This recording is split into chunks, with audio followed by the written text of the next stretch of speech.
할렐루야. 오늘은 마지막 때 종말에 대해서, 종말이란 무엇인가에 대해서 여러분들과 잠시 은혜를 나누고자 합니다. 마태복음 24장 32절에서 37절까지 말씀입니다. 무화과 나무의 비유를 배우라. 그 가지가 연하여지고 잎사귀를 내면 여름이 가까운 줄을 아나니 이와 같이 너희도 이 모든 일을 보거든 인자가 가까이 곧 문 앞에 이른 줄 알라. 내가 진실로 너희에게 말하노니 이 세대가 지나가기 전에 이 일이 다 이루리라. 천지는 없어지겠으나 내 말은 없어지지 아니하리라. 그러나 그날과 그때는 아무도 모르나니 하늘의 천사들도 아들도 모르고 오직 아버지만 아시느니라. 노아의 때와 같이 인자의 인함도 그러하리라. 노아의 때와 같이 깨닫지 못하였으니 인자의 인함도 이와 같았다고 했습니다.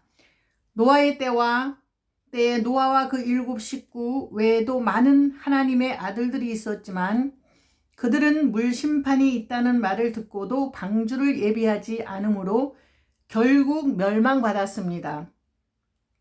이와 같이 그리스도의 재림의 때에도 많은 하나님의 사람들이 심판이 있다는 말을 듣고도 믿지 않고 방주를 예비하지 않다가 결국 멸망받게 될 것을 경고하고 있습니다.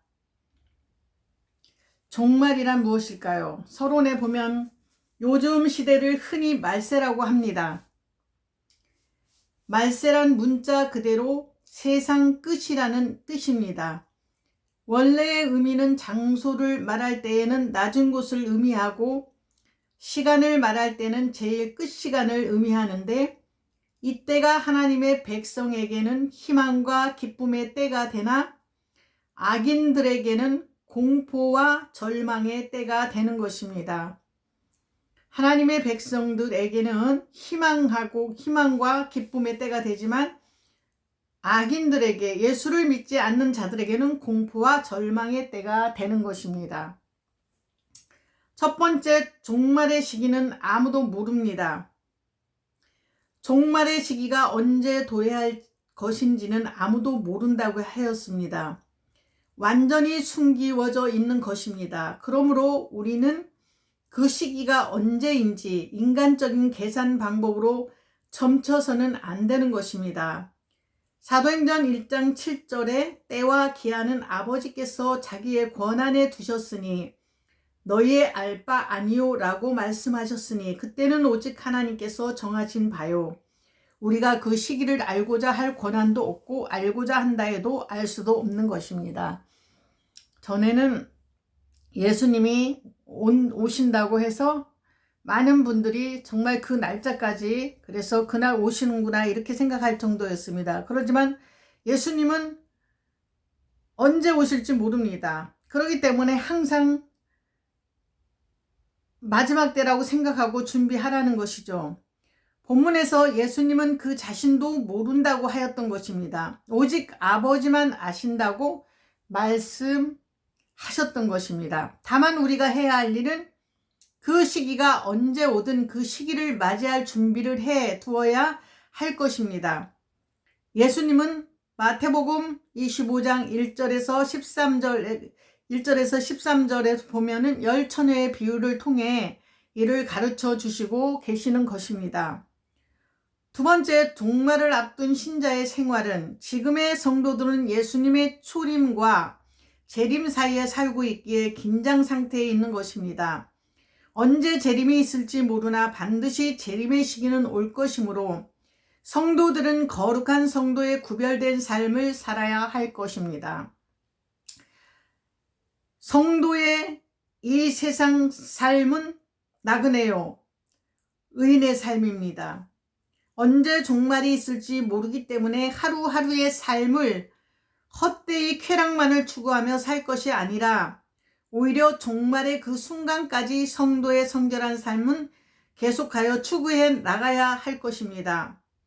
매일의 생활이 거룩한 생활이어야 합니다. 성도의 삶은 그리스도의 말씀에 따라 하나님의 사랑을 이웃에 전하는 이웃사랑의 삶과 하나님이 온전하시니 너희도 온전하라는 말씀처럼 거룩한 삶이어야 합니다.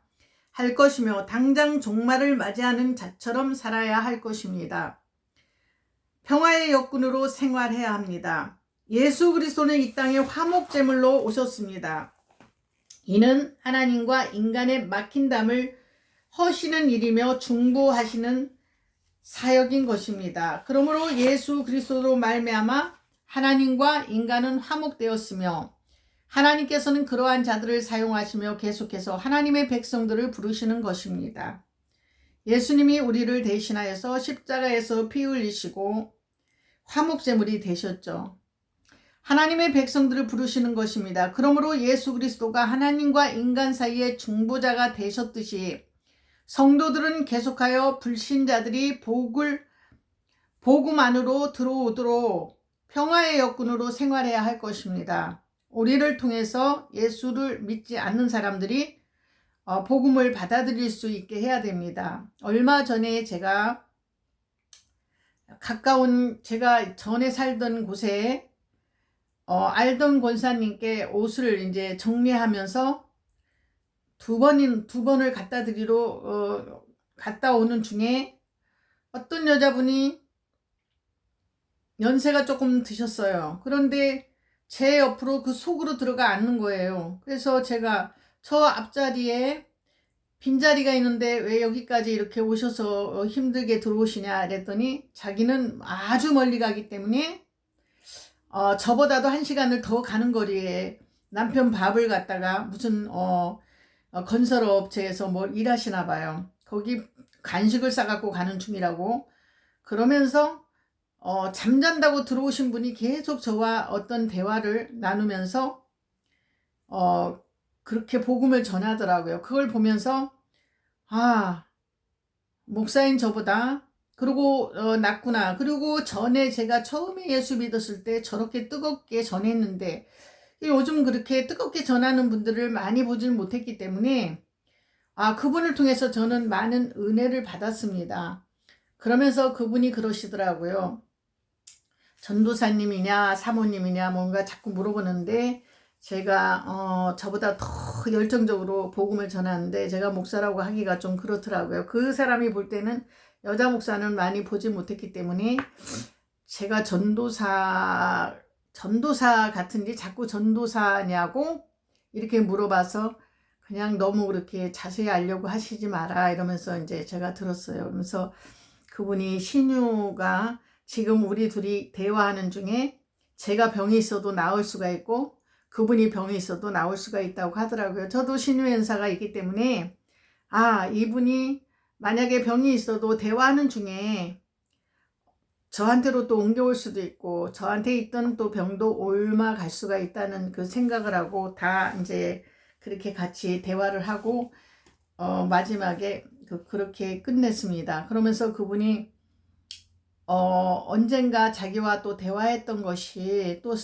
사용될 수가 있다 이러는데 제가 이렇게 인터넷으로 영상을 올리는 거 그분한테 말은 못하고 제가 속으로 이렇게 진짜 뜨겁게 전하는 모습을 볼 때 참으로 좋더라고요. 그래서 나도 전에 저렇게 뜨거웠었지 저렇게 열정적이었었지 그러면서 이분은 전도의 몇 단계까지 얘기하시더라고요. 그러면서 굉장히 열정을 가지고 복음을 만나는 사람마다 전도를 하려고 애를 쓰시더라고요. 그래서 우리는 마지막 때가 되었든 아니 되었든 복음을 나를 통해서 복음이 또 전해져야 됩니다. 저도 제 옆에 너무 뜨거워서 사람들이 다 제 옆으로 왔던 적도 있어요. 한 30대 초반에 예수를 믿었을 때 얼마나 성령이 충만한지 그랬었습니다. 근데 다시금 그때 성령의 충만함을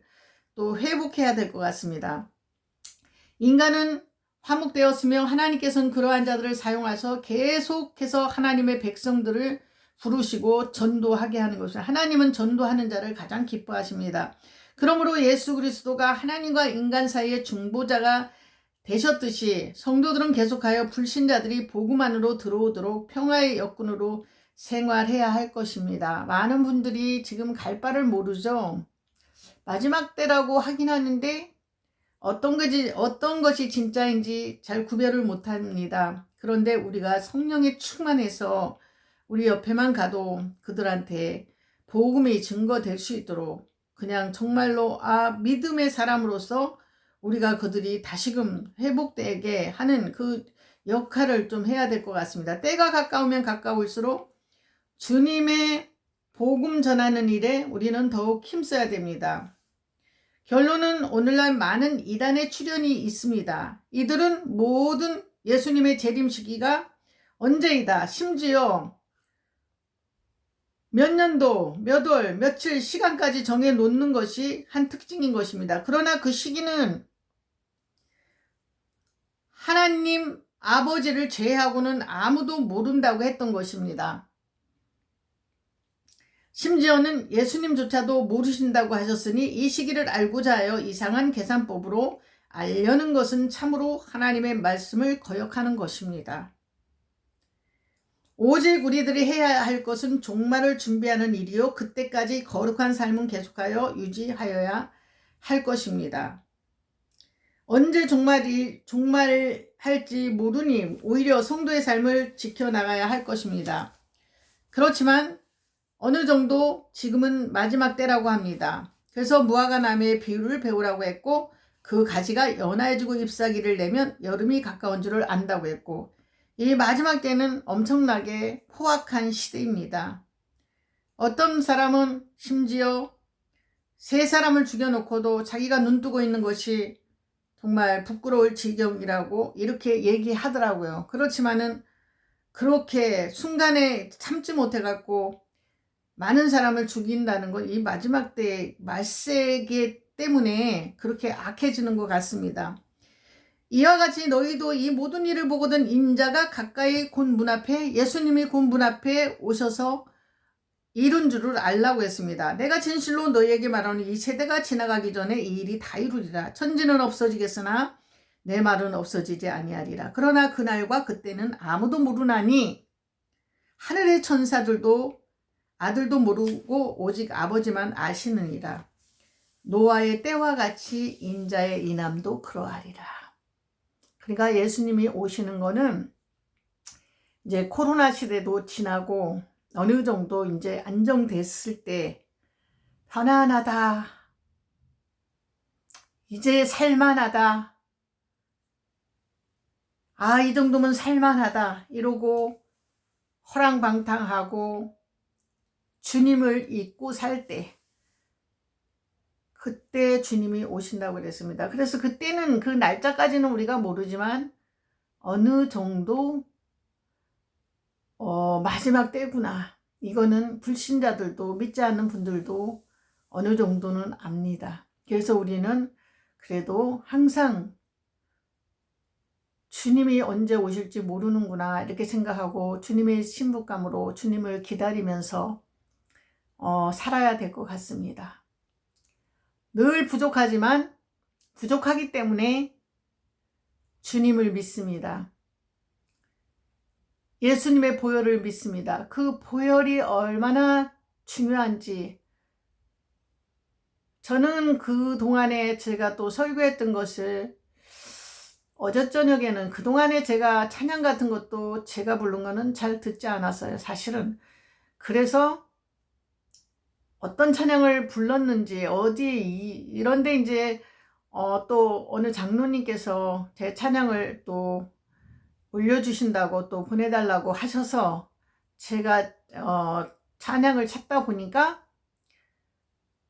아주 뭐 오래된 것도 있고 또 얼마 안 된 것도 있고 숨겨져 있던 것도 있고 너무 많기 때문에 찬양이 뭐 10곡 정도 되면은 조회수자도 팍팍 올라가겠지만 제가 알기로는 100개도 넘는 것 같더라고요. 그래서 숨어있던 것들이 이거 언제 이렇게 내가 불렀었구나 이러면서 찬양도 들어보고 제가 그동안에 했던 부족한 설교도 한 번씩 들어보고 했었습니다.